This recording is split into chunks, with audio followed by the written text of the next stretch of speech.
Welcome to today's session, Purposeful Aging, a Model for New Life course. I would now like to introduce John Feather, the CEO of Grantmakers and Aging and moderator for today's webinar. John? Well, thank you, Kat. I'm delighted so many of you could join us today. Before we begin, we want to thank the John A. Hartford Foundation, whose continuing support allows us to provide this webinar to our audience free of charge. We also want to thank today's co-sponsor, the Eisner Foundation. Purposeful aging holds great possibilities for people of all ages. Older adults today are healthier and more vibrant than generations past and represent a formidable human capital asset. They offer not just the wisdom of age, but experience and skills that enrich families. Millions of them are seeking new pathways to purpose. As mentors, they enhance intergenerational understanding. Through encore careers in volunteerism, they contribute to society's well-being, and their own as well. On this webinar, we'll discuss how purposeful aging is correlated with longer life, better health, emotional resilience, and the advancement of our children. We will also explore ways in which we can all play a role. We're delighted today to have two experts in this particular arena. Paul Irving is the chairman of the Milken Institute Center for the Future of Aging and also distinguished scholar in residence at the Davis School of Gerontology at the University of Southern California. And Trent Stamp is the CEO of the Eisner Foundation. We welcome you both. So Paul, let's begin with you. Why don't you set the stage for us by sharing a general overview of purposeful aging and its compelling benefits? Thank you, John. I want to first thank you and your GIA team for hosting this, and I also want to thank and congratulate Trent and his colleagues at the Eisner Foundation for their good work that very much is in sync with our topic today.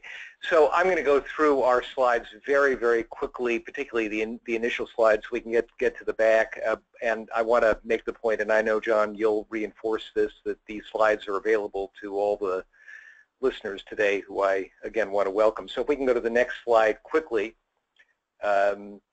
Just a little bit of background on the Milken Institute and our Center for the Future of Aging. Our mission is to improve lives and strengthen societies by promoting healthy, productive, and purposeful aging. Next slide. I'll let you read our goals, but this gives you some description of what we do. And next slide, please. Some of our research publications, including a recent piece that we did on purposeful aging that I believe is being shared with all the folks who are listening in today. So if we can go to the next slide, just as a matter of context, and I suspect this is something that you all know, so I'll gloss over the demography very quickly. We all know that aging populations are growing across the world from roughly 900 million people, 60 plus today, around the globe to conservative estimates say about 2.1 billion by mid-century. You know the U.S. statistics, 10,000 people or so a day turning 65, and by the way, very much a global phenomenon. So the challenges and opportunities we'll talk about are not just in American communities, not just in our national kind of conversation, but very much in conversations in my travels in Europe, Asia, and elsewhere. We can go to the next slide, please. In fact, my friend Mark Friedman of Encore.org, I'm proud to be a member of the Encore board, says older adults are our only increasing natural resource. Next slide. So when we think about aging, we think about it really kind of in four big baskets. One is combating ageism, two, increasing financial security, three, extending health span, and four, finding purpose. I'm just going to touch, if we can go to the next slide, please, touch very quickly on these other ones, just as we think about ageism, which of course impedes some of the other opportunities that we see for older people. Joanne Jenkins, our friend who is the CEO of AARP and a member of my board, says today it's socially unacceptable to ignore, ridicule, or stereotype someone based on their gender, race, or sexual orientation. So why is it still acceptable to do this to people based on their age? Next slide. As we think about health, just health challenges. The impact of chronic disease, most obviously manifested in our aging population, is estimated to be about 1.3 trillion annually in the United States. That's including not only care costs, but the loss of productivity of both disease sufferers and caregivers. And you can see, as you tick down this slide, the costs of dementia and Alzheimer's, the fact that that approximately 26% of those 65 plus in the United States have type 2 diabetes. And there are a whole series of conditions associated with isolation, loneliness, depression, and obesity. These are things that we have to tackle in our society and well beyond the scope of our conversation today, but we simply want to raise them. Next slide, please. And of course, financial insecurity is a we can go to the next slide. Financial insecurity is also a great challenge. We know that a majority of pre-retirees in the United States, these are Transamerica Institute numbers and LIMRA numbers as well. About 62% have less than $100,000. About half of them have nothing. And when we look at just the out-of-pocket health costs that are not covered by Medicare or Medicaid, we know that we have a very significant challenge. Of course, housing and transportation, et cetera, being other challenges. But let's go to the next slide. Today our focus, as we look at kind of the range of things that increasing longevity raises, health and housing and transportation and consumption, the potential for the longevity economy, changes in science and education, philanthropy, et cetera. Today, our focus is on purpose, and so if we can go to the next slide.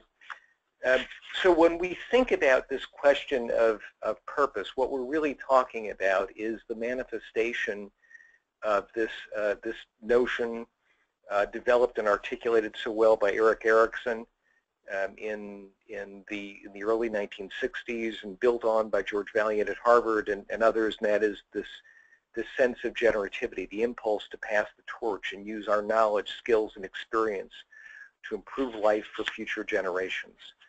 Next slide. Our friend Linda Fried, by the way, quoted in a good piece in the New York Times this weekend, says, older people in an aging society are a dividend. It will require great imagination to envision roles and responsibilities that capitalize on the capabilities of mature minds and match their aspirations to give back and leave the future better than the present. Next slide. So the good news is an increasing number of older adults are manifesting this generative urge. They are spending more time in volunteerism, focused certainly on the interests of children, the kind of work that Trent and his team at the Eisner Foundation are focused on, but in other areas as well, focused around the retirement and very much around service to other aging adults. Next slide. According to the Corporation for National and Community Service, you can see that their estimates are about 21 million older adults volunteered in 2015, about 3.3 billion hours of service, $77 billion in value. And frankly, this is a relatively small fraction of those who express an interest in doing more. Next slide. In fact, Encore has done some research on this and found, just in terms of those interested in Encore careers, careers involving ongoing contribution, oftentimes purpose, passion, and sometimes a paycheck. More than 25 million Americans 50 to 70 seek these opportunities, and today about 4.5 million are engaged. But the rest seek pathways, and I think when we think about the opportunities in communities, the opportunities for all of us, those of us in philanthropy, in grantor organizations, those of us who are grantees and working on spreading and scaling these opportunities, this is one of the great challenges and great possibilities of our time, enabling that very large number to seek and find opportunities for service. So next slide, please. So here's another Encore slide. I have to do kind of an ad for Encore. I'm very proud of this one. This is Generation to Generation, a campaign by Encore launched at the beginning of this year to mobilize 1 million people over 50 to help young people thrive. I know that Trent and his organization are involved in this. Next slide. Older adults are an incredibly important part of the family caregiver infrastructure, and for many of us, and I suppose these days I'm very much part of this older cohort. We are in the sandwich, caring for increasingly aged parents, and oftentimes for children and grandchildren as well. The value of caregiving, we know, is not adequately recognized, and obviously caregiving and the importance of both respecting caregiving and uplifting caregiving for paid and unpaid caregivers is an incredibly important priority for us. So let's go to the next slide, and this is really what I want to focus on. The next 3 slides, and I'm not going to read every line, focus specifically on the evidence for the connection between older people and younger people in particular, but in general, this notion, this important sense, this important opportunity to engage older people in purposeful activity. What we know about the benefits for younger people are improving reading skills, better sense of balance and socialization, reduction of stress, reduction of truancy, a whole series of positive outcomes that are oftentimes difficult to measure economically. We have to do a better job. But the point is that this sense of contribution, of purpose, volunteerism, et cetera, is not just soft. This produces concrete, meaningful results that are both kind of economically enriching for the nation and cost saving for the nation in very, very important ways. Next slide, please. This slide contains some data that I just think is extraordinarily powerful, why this isn't on the cover of the New York Times and frankly on cable news every night instead of some of the other things that we see is always amazing to me. The first bullet point is research from our friend Becca Levy, again one of the members of our advisory board. Becca was involved in a longitudinal study that suggested that older people with a positive sense of positive self-image, by the way, very much driven by this sense of purpose, lived an average of 7.5 years longer. That was a more important variable than BMI, smoking, or exercise, body mass index, smoking or exercise. Rush Medical Center, this is Patricia Boyle and her team at Rush, found that individuals with a high level of purpose were 2.4 times more likely to remain free of Alzheimer's disease. And we see this, by the way, this is just a few examples ranging from cardiovascular benefits to a whole series of other things, certainly impacts on depression, that suggest that this possibility, that the opportunity to connect older people to younger people and older people to opportunities for volunteerism, for encore careers, et cetera, is not just soft. It's not, as Trent Stamp will say, and so I'll steal Trent's line, he created it, it's not just nice but necessary. It's a real opportunity, again, for dramatic health improvement and for a better society. Next slide, please.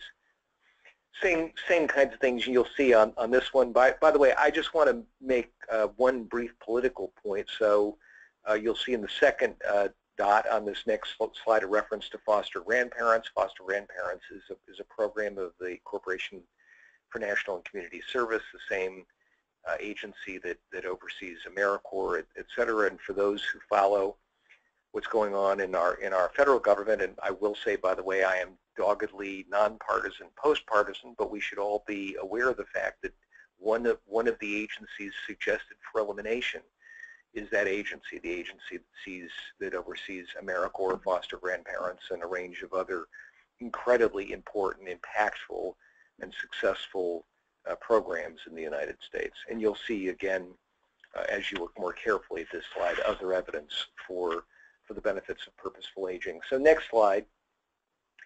I just want you to think about you know, Bill Gates is certainly not representative of most of us, but the point is that here's somebody who in early life created something that has changed lives, but maybe doing the most important work of his life with his wife in vaccinating the world. Next slide. Oprah Winfrey, obviously an incredibly successful broadcaster, but maybe doing the most important work of her life as she ages. This is Oprah in her school in South Africa. And next slide, my favorite example, this young man, this young revolutionary who tried to do so much but was not as successful as maybe he hoped he would be as a young man, got out of prison after many years, and in his elder years changed the world in remarkable ways, and maybe in ways that no one else has in the last century. So next slide. So as we think about this opportunity, I just want to reference this great proverb just to show you that this question about purpose and purposeful aging, this notion of generativity really goes back quite a ways. This is a great proverb. A society grows great when old men plant trees whose shade they know they shall never sit in. This is, I think, the opportunity for all of us, and certainly an opportunity for those involved philanthropically in ensuring that we have a richer, more engaged, and more purposeful aging experience. So, next slide. So I just want you to think about a couple points as I wrap up here. One, older adults are our fastest growing natural resource. Two, they are a reservoir of wisdom, experience, and empathy. Their service is valuable in intergenerational collaboration.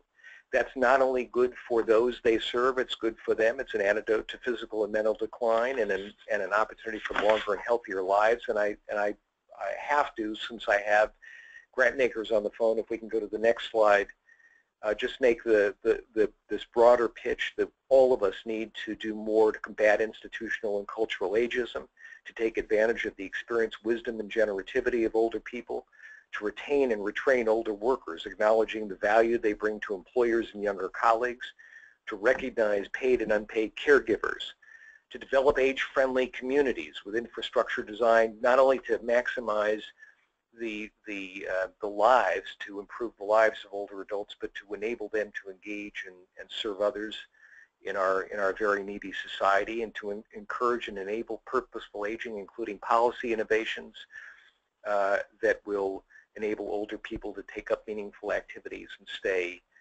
involved, and to reduce isolation. And again, last slide now. I know, again, that John and his team will be sharing this report. Please feel free to distribute it to anyone you like. All of our work, by the way, is open source, and it's all there for your use and to help you do the work in your communities.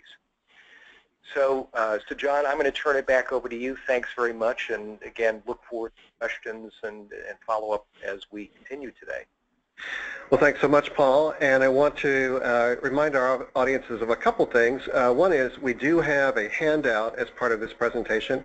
If you go to the control panel that you see on your screen, on the right part of your screen, and go down to the box that says handouts and open that, you will see a link to a really excellent publication, of which Paul's group has many, around this specific issue. So, as he said, all of these are free and accessible, and please pass them on to others in your work.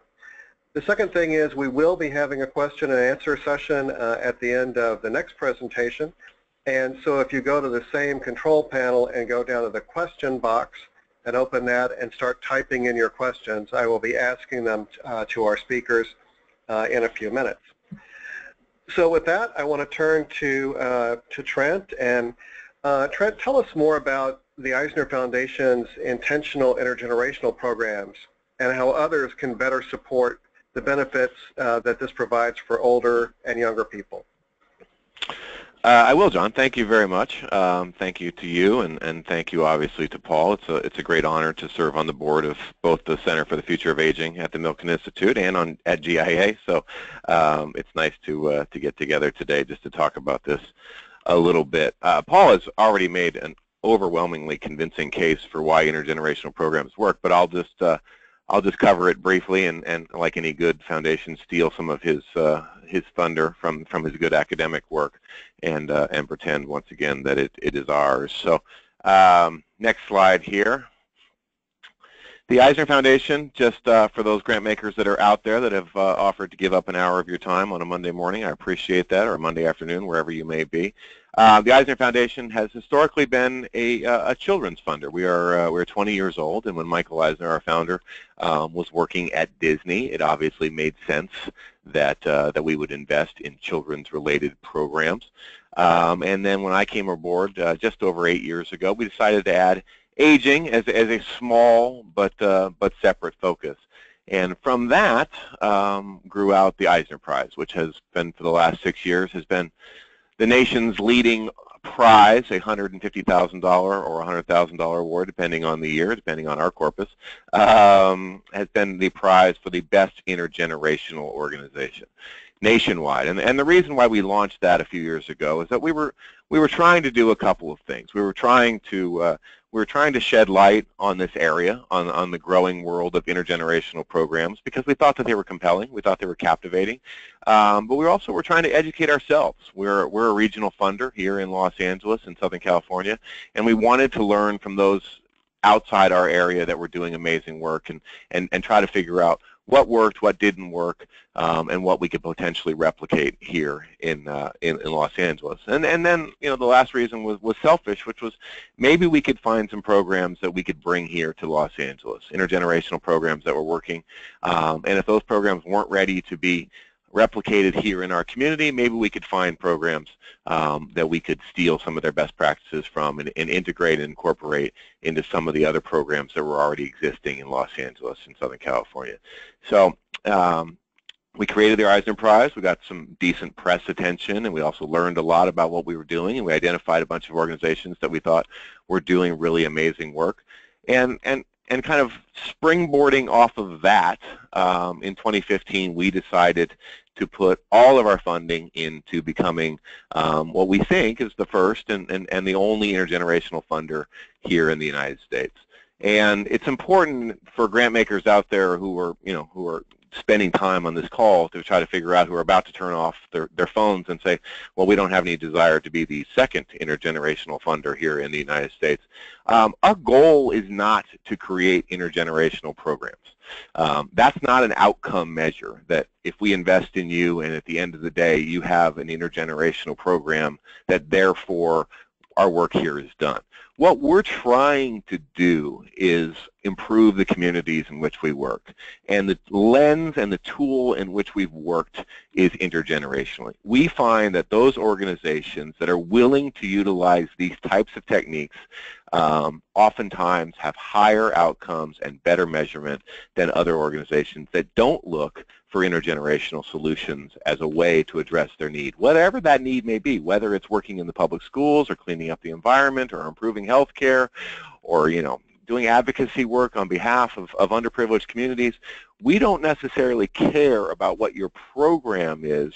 We want to know if you can use these types of tools to improve the outcomes that you're trying to seek. So let's go ahead, next slide, and we'll talk a little bit about what we're looking for. We found that those organizations that were doing this type of work not only were more effective if they were incorporating intergenerational programs, but they were more cost effective. And that's something that obviously resonates with us as a funder that needs to watch our bottom dollar, just like I suspect most funders that are out there. So when we were looking for programs that were uniting multiple generations for the mutual benefit, not only of those two groups that they were serving, but for the community as a whole, we found that those that were doing good work were utilizing more than one generation. We're finding ways to create benefits for both parties, not just programs where you have mentors who are working with kids, but the mentors aren't getting anything out of it. It's a chore, it's a duty, it's a task. We're looking for that mutuality where both groups benefit, and as a result of that benefit, we find an outcome for the community at whole. We were looking for groups that, once again, weren't necessarily looking solely to create these nice programs where you put an older folk next to a younger kid and go, oh, look, isn't that cute? Let's take a picture. But we're trying to make their communities stronger, and the tool they were using was to utilize both generations. And we really feel that to have a high-quality intergenerational program, it needs to be intentional. It needs to be what you're trying to do. Just putting older folks and younger kids together in a room and waiting for magic to happen, it doesn't happen. That's just multi-generational. That's just your local Cineplex showing a movie that appeals to both kids and seniors. It's fine. It's cute. I'm glad for you, but it's not necessarily a necessary program. It's just nice. So, as I said, and thank you, Paul, for attributing it's not just nice but necessary to me, but I must admit that we stole that from Nancy Henkin at the Intergenerational Center at Temple about 7 years ago. So Nancy actually gets all the credit in the world. She's now doing some consulting work for Generations United, which should be your one-stop shop for anybody who's looking to incorporate some intergenerational programming into their work.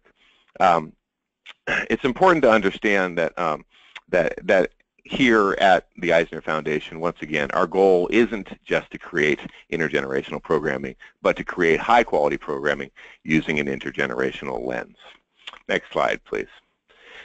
We've covered just about all of this already, and Paul did a great job of providing the research on the back end, but we do find that older adults who are engaged, they gain a sense of purpose, and their opportunity to share their skills accumulated over a lifetime does improve their overall health.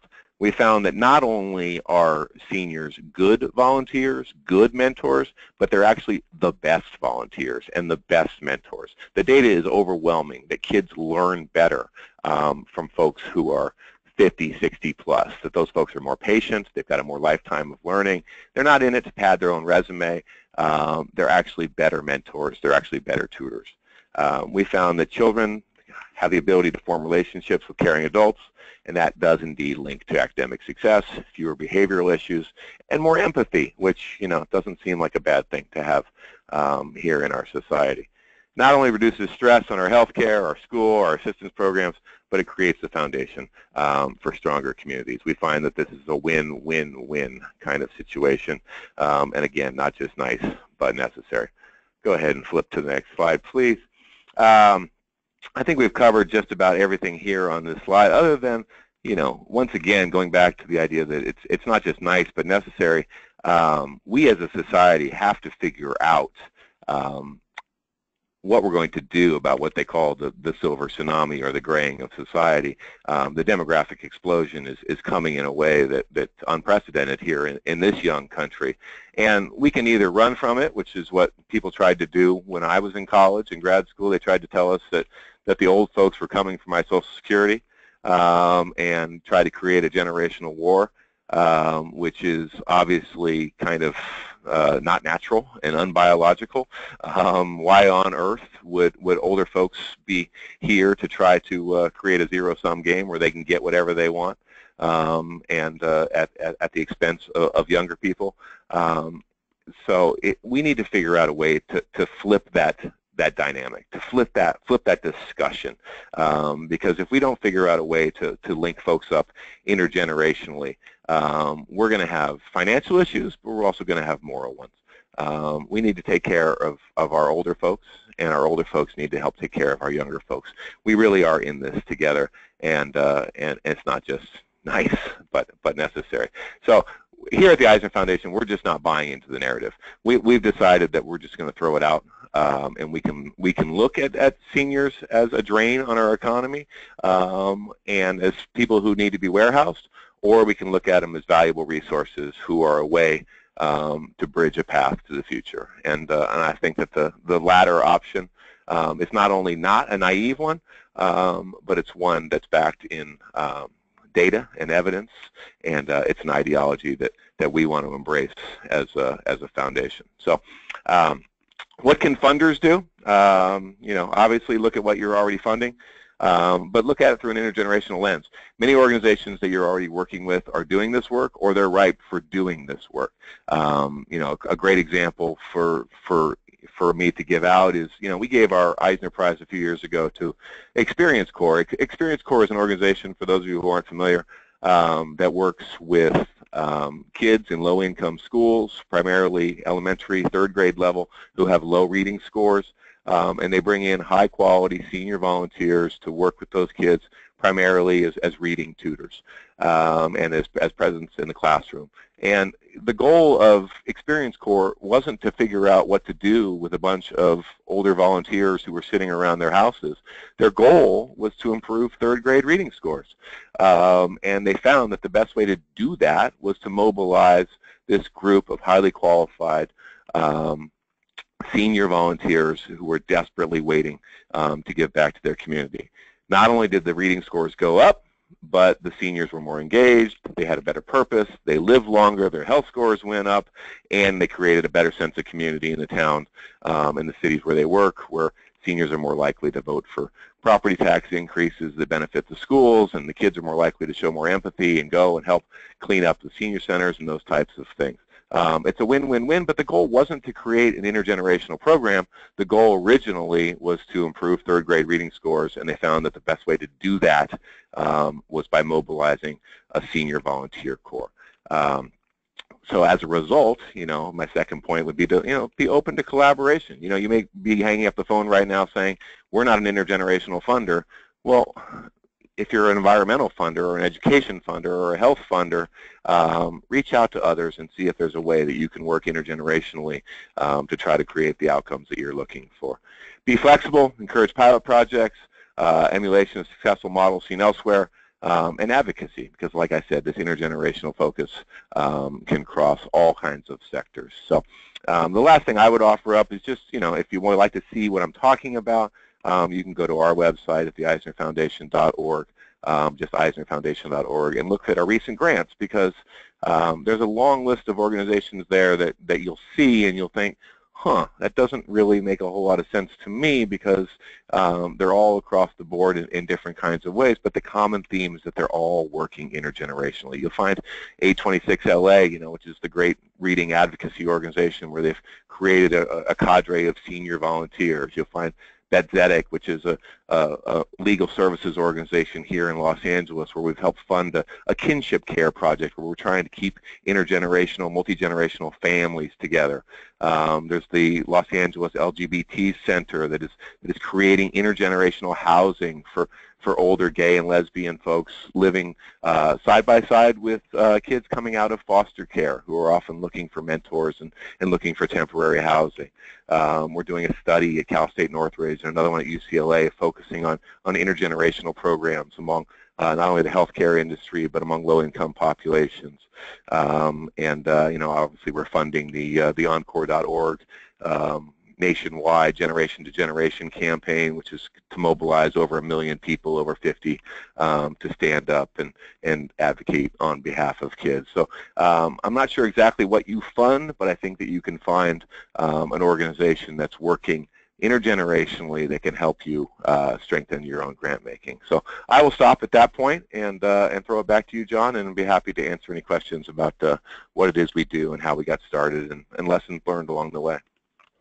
Well, thank you so much, Trent. We appreciate that. And just a reminder to our audience that we are going to be taking questions now. And if you want to go ahead and type in your questions, just go to the control panel and go down to the question box and open that. And I will be starting that question right now. So, Paul, the first one is to you, and Trent may want to add on as well. But you used the term generativity a couple of times in the presentation, and the person is saying that this is not a term that they're familiar with. Could you explain a little bit more what's meant by that and why it's an important concept here? Sure, John. So again, this is a thesis that was a hypothesis that was ultimately developed by Erik Erikson, a very famous psychologist, one of the most famous of his generation. That as we get older, as time shortens, we have this embedded inclination, this instinct, not a learned behavior, but something that's very, I would almost say, primal, that causes us to take a greater interest in younger people. Now, obviously, this tends to be most obviously manifested in our relationship with our children and ultimately with our grandchildren, but the point is it applies more broadly than that, and as a result we see this incredible not only longing but satisfaction associated with the intergenerational programs that Trent describes and that the Eisner Foundation funds. So the point is that this serves obviously a societal need. We have great needs in our society in education and health and the environment and a whole range of challenges, obviously in just strengthening the fabric of our society. And at the same time, we have this need to create an opportunity to enable older people to kind of scratch that itch, to be able to act on what psychologists have recognized is this inclination. So it's a powerful opportunity for us, and I think what we all know is that older adults are a dramatically underutilized resource in society. If we can keep them healthier, more engaged, and less isolated, they represent this wonderful human capital opportunity for us, and that human capital opportunity is something that can not only help society in many ways, help young people in many ways, but ultimately by deploying it effectively, by engaging it, by understanding its value, it can help older people as well. Well, thanks so much. And someone asked me to repeat the question. It was around the term generativity, which is a term from psychology, but is used now in aging as well, particularly in the intergenerational activities. And so Paul gave us a wonderful explanation of that. So Trent, here's a question for you. You talk about that grant funds can go further if you use this intergenerational lens. And the question is, could you expand on that further, maybe give some other examples, but also is there any data on the cost efficiency of these programs? Sure. Yeah, and just touching on the last question, because it's just such a great idea. It's just this idea of generativity. Just one of my favorite concepts in the world is that's George Vaillant of Harvard who coined that phrase, and his follow-up to that is this idea that biology flows downhill, that we are just naturally inclined to serve those who come after us, and I just think it's just something worth embracing as funders, instead of pitting folks against each other and operating as if we have a zero-sum game here, but looking for a way to find win-win solutions. So that dovetails into what you're asking a little bit. This isn't easy. I don't want to pretend that for a second that you can just, if you have your nonprofit out there, that if you just go get some grandparents and bring them into the room, that somehow or another the amazing results are going to transform, and everything's going to be wonderful. You have to make sure it works for you, and you have to make sure it makes sense. But that's why I'm asking people to check out our recent grant section, because I think that there's a tendency to say that's not for me.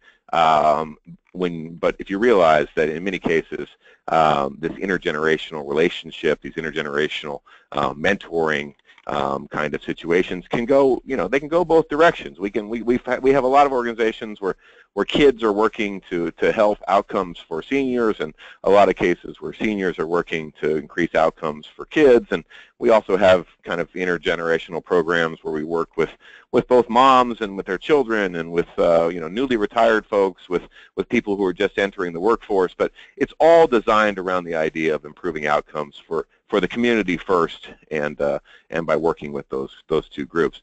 But I will say that, getting back to the original question, we have found that it is indeed cost effective. That that if you look at your, if you're just trying to work with one particular group, and you think that the world works best in silos, where if your sole outcome is working with just 9-year-old kids, and that therefore all you should be worried about is 9-year-old kids, that's fine, but we found that the world doesn't always work that way. And if you can figure out a way to improve the lives of seniors along the way while you're trying to increase the results for 9-year-old kids, your grant dollar can go farther, and you can have multiplier effects on the sector in which you're working. So again, I could run through all the grantees on our site. We have a lot of people that we work with, but I encourage people to go there and just start finding those organizations, because we do think that for the most part, those are good examples of situations where the cost-benefit analysis does work out. Thanks very much.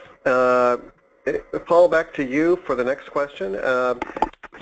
Someone is referencing the fact that you have been involved in the ranking of cities as good places for successful and I assume purposeful aging. What's the update on that, and how do you see successful aging and purposeful aging fitting together? So, well, John, raising it is timely because we are just about to release the 3rd edition of our Best Cities for Successful Aging rankings and report. This is the thing that we do every couple of years and have updated it. It seems to get a lot of attention, in which we identify more than 80 indicators across more than 360 metros in the United States, and actually rank them by a methodology that we developed in concert with our advisors and a group of others in academia around the United States. So I'm sure it's going to be an interesting result. I encourage people to look for that. On March 14 will be the date of release. So our theory is pretty simple, at least in idea, but it's certainly difficult in implementation, and that is that we need to create communities that are more livable for older adults. That means better amenities like housing and transportation, and opportunities for lifelong learning and employment, obviously health infrastructure, walkable streets, safety, et cetera, and at the same time to call on older people, to enable older people, to encourage older people to remain engaged and to serve their communities, demonstrating their value.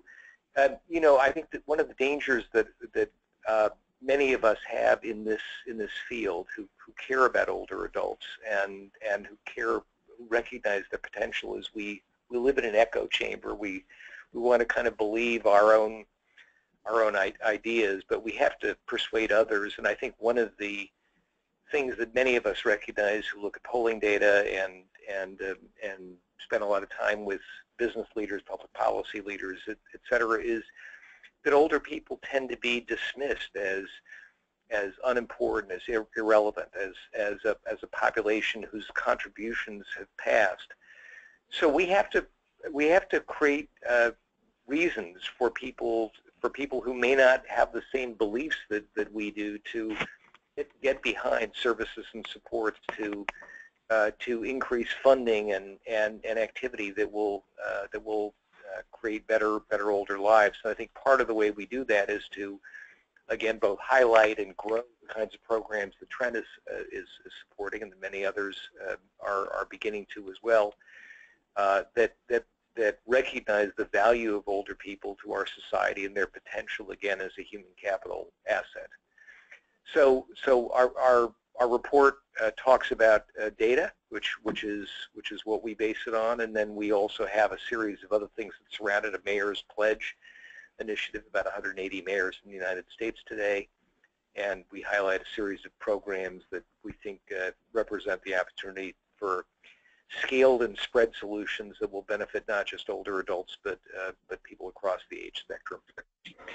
So let me follow up with you on that particular question. We're talking today about purposeful aging. The Best Cities reports about successful aging. We also have livable communities. We have age-friendly communities. We have dementia-friendly communities. We have disability-friendly communities. Are these concepts the same? Are they related? Are they similar? Because I know that funders sometimes get frustrated that they're requested to support many of these programs and don't know what the similarities and differences are. I think, look, the vocabulary kind of organization may not be as well aligned It's always a challenge, we know, in kind of the work that many of us are involved in. But I would say, I think that they are remarkably aligned and coherent in ultimate objective, and that is one, a recognition that we have dramatically older population, John, and as I sometimes say, we should think of Robert Frost. We have two roads diverged, and we have traveled one, and that one is leading to certainly longer lifespans, but not longer health spans, to increasing isolation, to chronic disease, to practices and policies that encourage people out of productive activity too early in their lives. And I think all of us believe that if we can keep people healthier longer, if we can democratize the opportunities for older adults across society, certainly across our communities, if we can enable people to continue to learn throughout their lives, if we can reduce isolation, again, improve health, et cetera, that we'll not only have happier, healthier older people, but we'll have a better society. And this is true regardless of one's political point of view. The numbers are compelling. The economic case is compelling. And we just don't have enough funding, support, activism, and engagement around it. This is why GIA's work is so important. I know this is something that you deeply believe in. So I think it's incumbent on all of us who care about older people, who fund in our own ways, or who use funding in our own ways, to begin a conversation, not just about dying, but a conversation about getting old in the United States and what it means, because this is something that touches every family, every one of us. It's the one thing we have in common, certainly if we're lucky, and we'll have an opportunity to change the future, and we need to get on it. Well, thanks. So Trent, here's a slightly more pointed question. So we're in a new political environment, and like all of us, GIA is a nonpartisan organization as well. But the question is around, as funders get more and more requests to perhaps pick up pieces of the social safety net in aging that the federal government may or may not, we don't know that yet, end up dropping. Are intergenerational programs still an essential piece? Does it then become, if it's between this or, community meals or Meals on Wheels, does it become less important? So what would your response to that one be? Well, I mean, the response to that is the broken record that I've been playing for the last 47 minutes, which is the intergenerational program as an entity is not the outcome. The intergenerational program is a tool to help you get to a more efficient, more humane, and more effective way of delivering those services. So, I mean, your examples are perfect, which is, I'm not saying that we should invest in intergenerational programs at the expense of Meals on Wheels. What I'm saying is the best Meals on Wheels programs that I've seen in this country are intergenerational in nature. Not only do they deliver the meals better, faster, more efficiently, but they create an entire network of kids who are involved, who are not only coming along but preparing the meals, delivering the meals, and are developing a sense of empathy and worth and well-being that makes them more likely to stand up to some of these political machinations that are in a nonpartisan way terrorizing our country. So I don't think that it's an either or. I think that it's an add-on, it's a hybrid, and it's a way to do these things even better. Going back to what Paul was saying a moment ago about the differences in all these types of communities, I think that the one thing that we have seen in all of these types of communities, and you can call them whatever you want, is that the age segregated community doesn't work. And that was an in vogue movement 20 years ago, that we would create places where older folks could live by themselves and not be bothered by younger people. And we found that, from a medical point of view, from a quality of life point of view, those were disasters. Folks that segregate themselves are more likely to have bad health effects and bad and shorter lifespans. And in those communities where we find ways to bring together people of all ages, are more vibrant, more healthy communities where folks live longer. So I think we need to figure out a way to tilt this dynamic and talk about, it's not, we're about to lose our services, so therefore we have to pick it up, and our philanthropy has to solely provide meals and clothes, or, we're going to lose an entire group of people. The question is our people are under threat from a federal government. How do we figure out intergenerationally to bring people together so we can better deliver services? John, it's Paul. Can I just build on that for a second? Sure, please. In addition to echoing Trent's point, I want to make one additional one, and that is, look, the political environment we're in, regardless of where one sits on the spectrum, is a product of division, right? It's a product of urban versus rural division, coastal versus central division, age, race, and a whole series of other things. And I think that frankly, kind of on Trent's point on age-segregated communities, that's the kind of living that reinforces feelings about investment in the future, about the value of people who might be the other, might be different. So I would say the current political environment actually reinforces exactly what we're talking about today, the importance of these intergenerational relationships. Older people need to see younger people as a population in which they have a stake, in which we get back to the traditional notion that each one of us has an obligation to invest in a better future, not just for our own children, but for all. And we need younger people seeing older people as an asset, as something that's valuable for their wisdom, judgment, experience, etc., who are not competing with them for resources, but ultimately are supporting their aspirations. There's all kinds of evidence of the benefit of this, by the way, not just in social settings, but in workplaces as well. I'd be happy to share research on that if people are interested.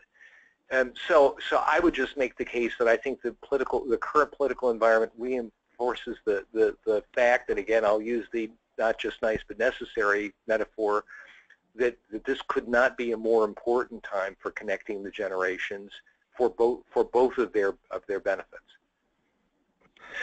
Well, thanks to both of you for that. And at this point, I'm going to turn to you now for your final words of wisdom to our audience. And Trent, I'll actually start with you.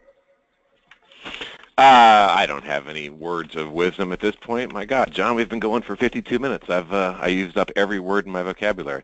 But I just want to thank you. I want to thank Paul for his great work. I want to thank the people that are still out there, and I want to make sure that everyone knows that we too are not only open source, but that we're here to collaborate, to partner, to unify, to refer, and so I am easily findable through the Eisner Foundation website. We have a talented team of program officers and staff here who have done this type of work and know what works and what doesn't work within the intergenerational sector, and we would love to engage and help and counsel.